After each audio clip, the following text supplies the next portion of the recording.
Chapter 5 Honey Gloomers.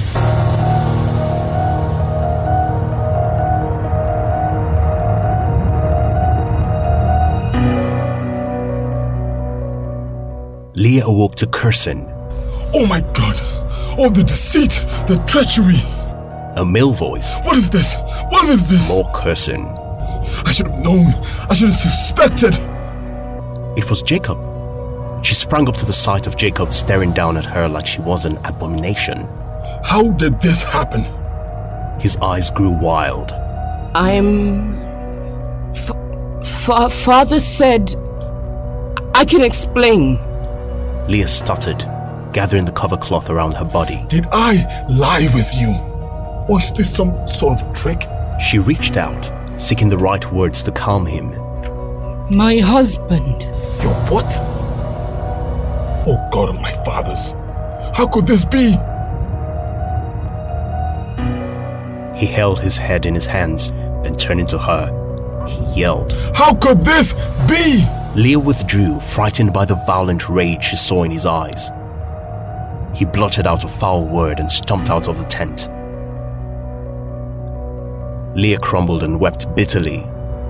She had encouraged herself that since Jacob enjoyed her so much, he wouldn't moan so much about Rachel in the morning. But this wasn't moaning, and never had she felt such rejection.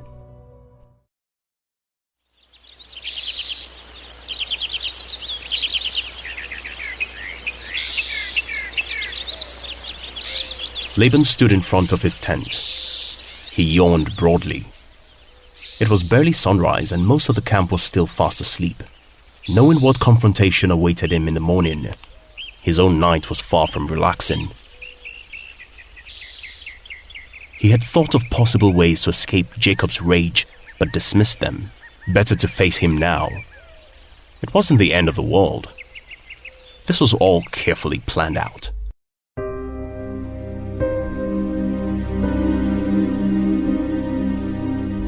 You tricked me! Jacob's voice came up behind him.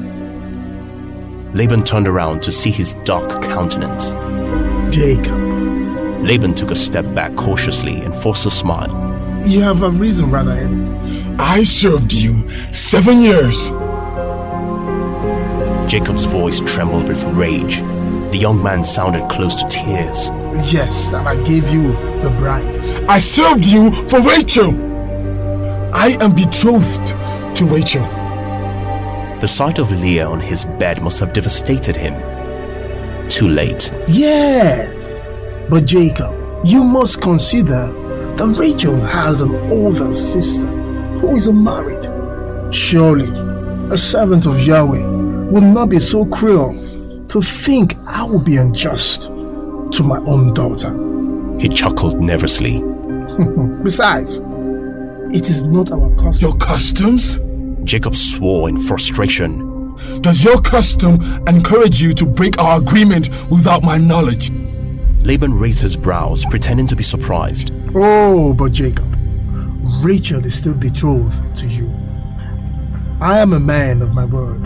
He observed with satisfaction as Jacob's anger turned to confusion. So give me my wife. Of course, Jacob. You will get your wife. Complete Leah's ceremonial week, and I will give you Rachel also. You suggest I be married to sisters? But why not? What other options have we here? I have the right to throw your daughter out, for I was never betrothed to her. God and all the elders will back my actions as just. Laban twiddled his fingers and stared solemnly at the ground. Poor Leah.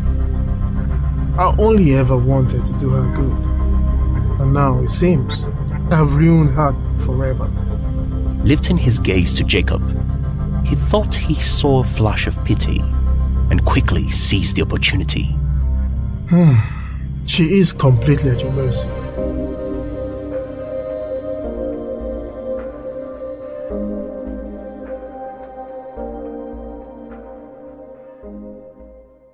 Jacob couldn't believe his plight. Laban's disturbingly calm speech showed he had rehearsed every word.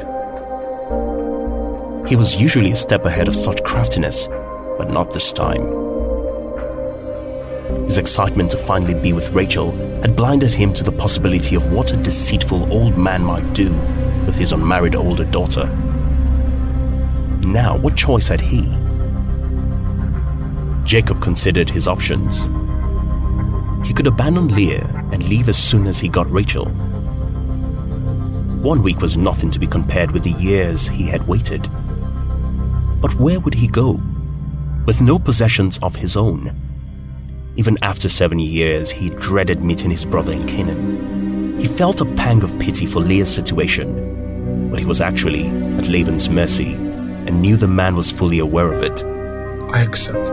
Jacob said dryly and began walking away. He could no longer stand his uncle. Now that his 7 years of service were over, he would henceforth demand wages for his work and start planning his departure. Oh, but Jacob, Laban called out to him. we are yet to discuss what you shall offer me for Rachel. Jacob froze to a halt. Had he underestimated Laban again? I have worked 7 years! He said, turning around. Yes, but under the circumstances, that would have to be counted as bride price for Leah, you see. I was your servant all these years and demanded nothing except what was promised me. You know very well I have no possessions of my own. Rather, your own wealth has greatly increased because of me. Oh, it really is a predicament. Laban rubbed his chin in concerned deliberation. But you see, I couldn't dishonor my daughter and give her away for nothing. There are men around who will pay a huge wad of gold for her. Do you only think of your daughters as items to be sold for your gain? Do you ever? Not to worry, Jacob. You are my beloved. I won't leave you without assistance. Jacob clenched his fist, waiting for his uncle's clever proposition. He was now getting used to this. You will stay here and work for me another 7 years. That is enough for me. Laban beamed from ear to ear, twiddling his fingers. For the first time in all his life, Jacob felt truly trapped. His uncle was a crafty genius. He tightened his already clenched fist, fighting the urge to slap the silly grin off his face. His love for Rachel restrained him. Remembering how beautiful she looked the day before, his heart ached with longing for her. Where have you kept Rachel? Rachel is visiting her relatives. She'll be back in a week, just in time for your wedding. 1 week. No need throwing another feast. Just give me my wife. Jacob walked away. Laban would pay for this, he and his devious daughter.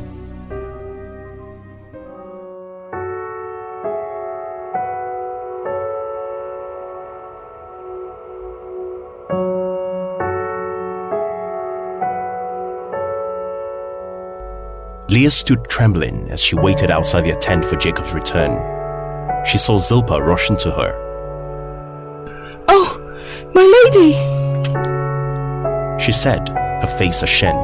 You have only 1 week to be a wife before your husband gets married again. To your sister! Leah shut her eyes as the girl trailed on about father's demands and Jacob's agreement to work an extra 7 years. She felt faint. The gods curse father. He had succeeded in getting rid of her, but now he would give his precious Rachel to be a rival wife. She wondered what it felt like to be Rachel. How it felt to have a man work several years to be with you, and then agree to an extra 7 years. How did it feel to be loved so? She would never know. Oh, my lady, you must truly love him. Zilpah said as she wiped the tears streaming down Leah's cheeks. But Leah wasn't sure why she was weeping. Was it her love for Jacob or her crushed desire for his acceptance? How could she believe taking her sister's husband would end well? Zilpah was watching the confusion on her face curiously. Leah took the girl's hands and held them tightly. She had never felt so alone and desperate. Have you ever filled yourself up with what you didn't care for simply because you were too hungry? The concern in Zilpah's eyes deepened to pity. Why, yes, my lady. Leah gave a weak smile. The stomach will recover from that a lot quicker than the heart. After 7 miserable days of ceremony, Leah's husband wedded again. She watched as he celebrated his new wife. Rachel's mourning as a wife was a world different from hers. Jacob paraded her around the tents. He was proud of her. He had begun an extra 7 years of slavery for father, but there was neither yelling nor cursing. He was in love.